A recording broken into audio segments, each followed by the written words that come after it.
සත්‍යය සොයා යන විමසුම් මැස නීලධාරා.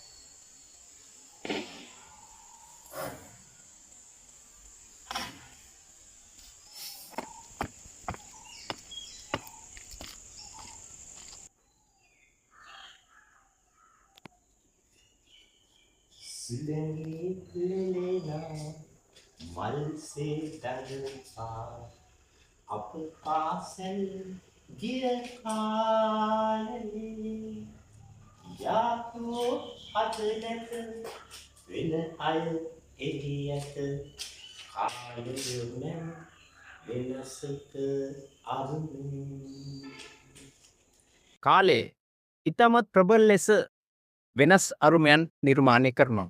ඇත්තටම යථාර්ථයක තමයි. නමුත් අද මම මෙම පාසල් පරිශ්‍රයට ගොඩ වුණේ කාලයේ මෙව් වෙනසක අරුමය ගැන කතා කරන්න නොමේ. නීලධාරා සත්‍යය සොයා යන විමසුම් ඇස නීලධාරා අද අපේ අරමුණ වන්නේ අපේ රටේ තියෙන අධ්‍යාපන ශේත්‍රයේ ප්‍රධාන අර්බුදයක් වෙච්ච කාතරත් කතා බහට ලක්වන පහ ශ්‍රේණිය ශිෂ්‍යත්ව විභාගය ගැන කතා කරන්න. මම හිතන්නේ පහ ශ්‍රේණිය ශිෂ්‍යත්වය කියලා කියන්නේ දරුවන්ගේ පැත්තෙන් විතරක් නෙමෙයි විශේෂයෙන්ම දෙමාපියන්ගේ පැත්තෙන් මහත් අර්බුදකාරී තත්ත්වයක් අද නිර්මාණය කරලා තියෙනවා. ඒ නිසා පහ ශ්‍රේණිය ශිෂ්‍යත්වය අතිශය ප්‍රබල මාතෘකාවක් අද අපේ රටේ කතාවාට ලක් විය යුතුයි. හොඳයි. අපි මෙතෙන් සිට අපි කතා කරමු පහ ශ්‍රේණිය ශිෂ්‍යත්ව විභාගයේ වර්තමාන තත්ත්වය සහ හෙට දවස කොහොමද කියලා. දරුවෙක්ගේ උපත්තියට පෙර සිටම තම දරුවා පළවෙනි ශ්‍රේණියට ඇතුළත් කර ගැනීම සඳහා දෙමව්පියන් ඉතාමත්ම ප්‍රබල වෙහෙසක් දරනවා. ඒකට ඕන තරම් උදාහරණ තියෙනවා. පදිංචිය වෙනස් කරගන්නවා. ඒ වගේම වෙනත් අයථා ක්‍රියා මාර්ගවලට යෙදෙනවා. දරුවගේ උපත්තියෙන් පස්සෙත් මේ ක්‍රියාදාමයේ වෙනසක් වෙන්නේ නැහැ දරුවා පළවෙනි ශ්‍රේණියට ඇතුළත් කරගන්නකම්.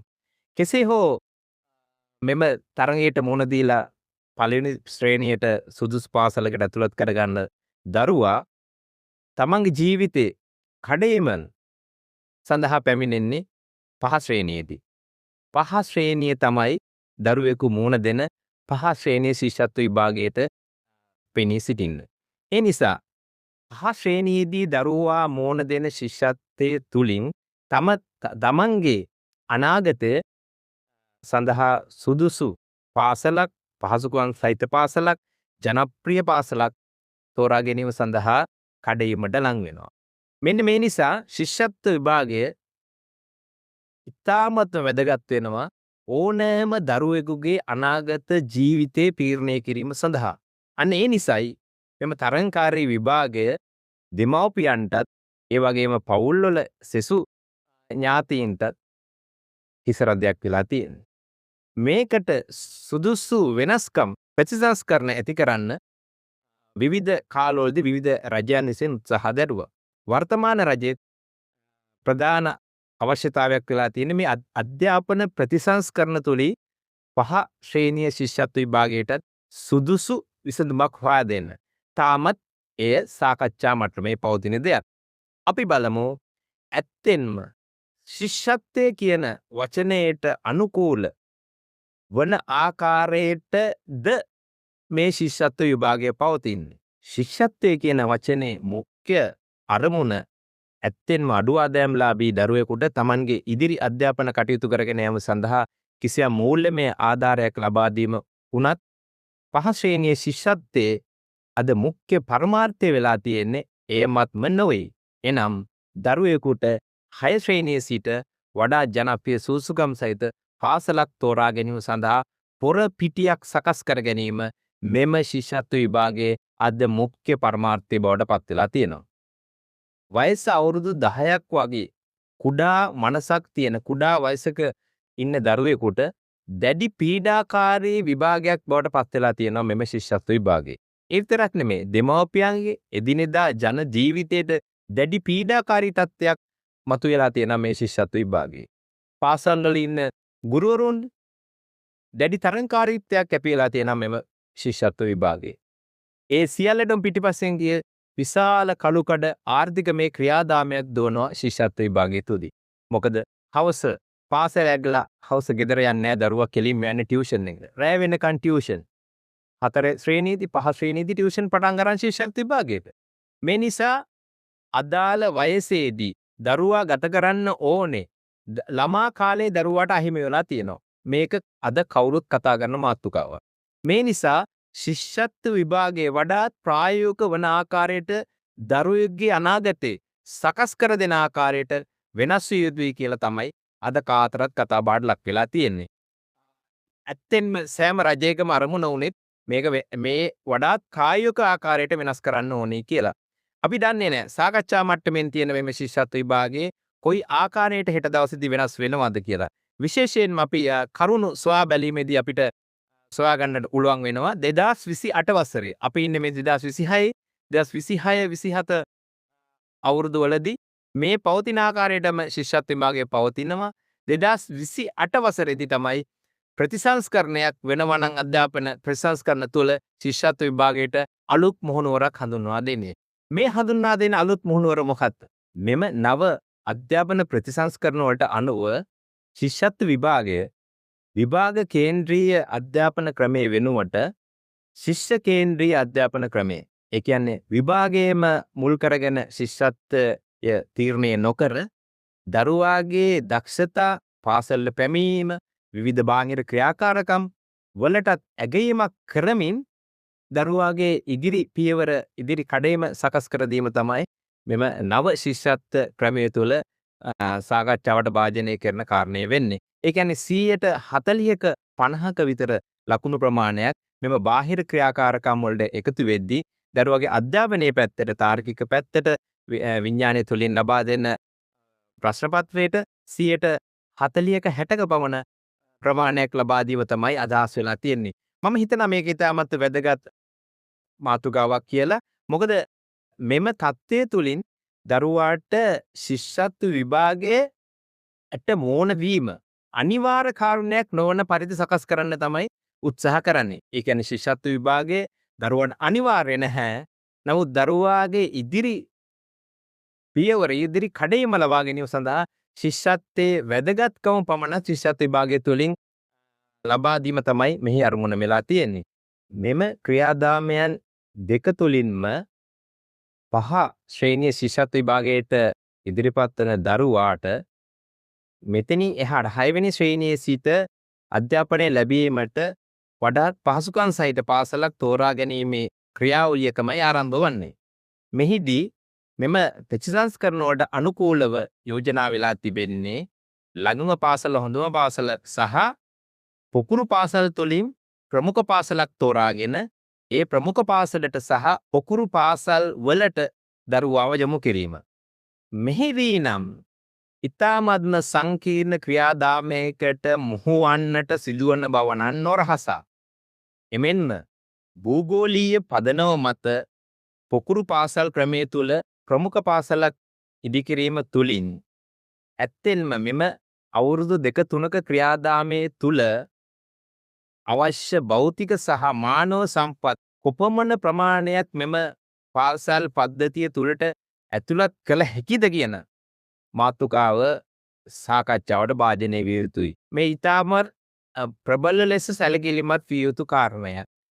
මොකද අපි අදහස් කරන අපි බලාපොරොත්තු වන ප්‍රධාන පාසල් වල ඇති පහසුකම් සහ ඒවා තියෙන ජනප්‍රියත්වය ළමයින්ට දරුවන්ට ඉදිරියට තමන්ගේ අනාගතය සකස් කර ගැනීමට ඇති හැකියාව මේ පාසල තුලින් මෙම නිර්මාණය කරන පද්ධතිය තුලින් ඉටු කරගත හැකිද යන්න ප්‍රධාන වශයෙන්ම සාකච්ඡාවට භාජනය යුතු කාරණයක්.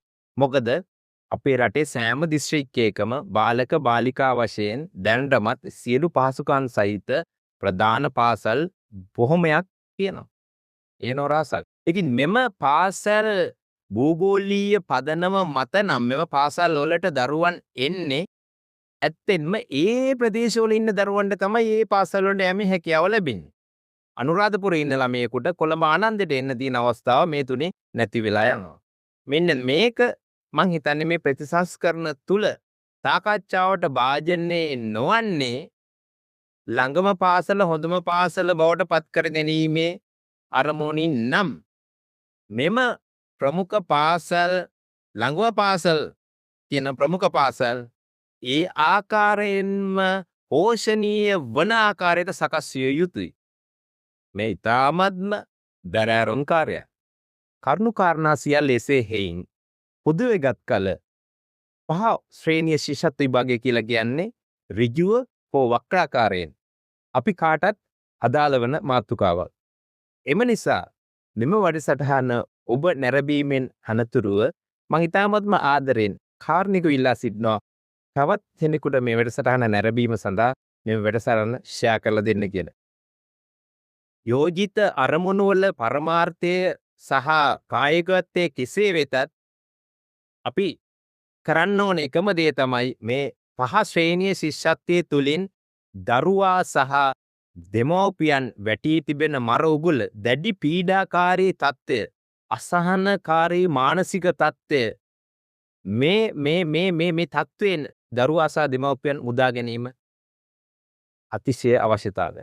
ඒ නිසා මෙම සාකච්ඡාවට භාජනය වන තාමත් අවසාන විසඳුමකට නොගිය කාරණා දෙස දෙමව්පියන් හැටියට සහ වැඩිහිටියන් හැටියට ඔබටත් යම්කිසි අදහසක් තියෙන්න පුළුවන්. ඒ නිසා ඔබ විවෘතව මෙම අදහස දැරිය යුතු වෙනවා. මොකද ඔබගේ දරුවා මෙම වසරේදී ශිෂ්‍යත්ව විභාගයට මොහොන නොදුන්නත් කිසියම් දවසක ඔබගේ දරුවෙක් ශිෂ්‍යත්ව විභාගයට අනිවාර්යයෙන්ම මොහොන දෙනවා. ඒ දරුවගේ දරුවෙක් වෙන්නත් පුළුවන්.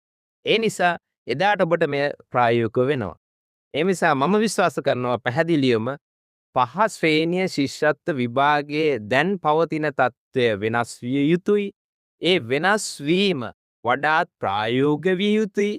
ශිෂ්‍යත්ව විභාගයේ මූලික පරමාර්ථය අඩු ආදායම්ලාභී දරුවෙකුට මූල්‍යමය ආධාරයක් ලබා දීම වගේම ජනප්‍රිය පාසලක් තෝරා ගැනීම කියන මාතෘකාව තමයි මුඛ්‍යම වෙන්නේ. ඒ නිසා මෙම ජනප්‍රිය සුදුසු වඩාත් පහසුකම් සහිත පාසලක් දරුවාට සොයා ගැනීම සඳහා යොදා ගන්නා මෙම විභාග ක්‍රමවේදය වඩාත් ප්‍රායෝගික ආකාරයට වෙනස් විය යුතුයි.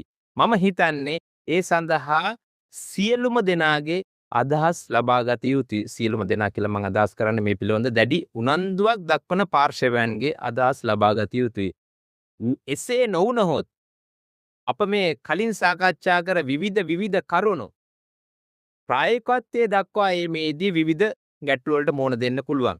අද පවතින තත්ත්වයට එහා ගිය මහා ප්‍රශ්නකාරී තත්ත්වයන් රසක් නිර්මාණය වෙන්න පුළුවන්.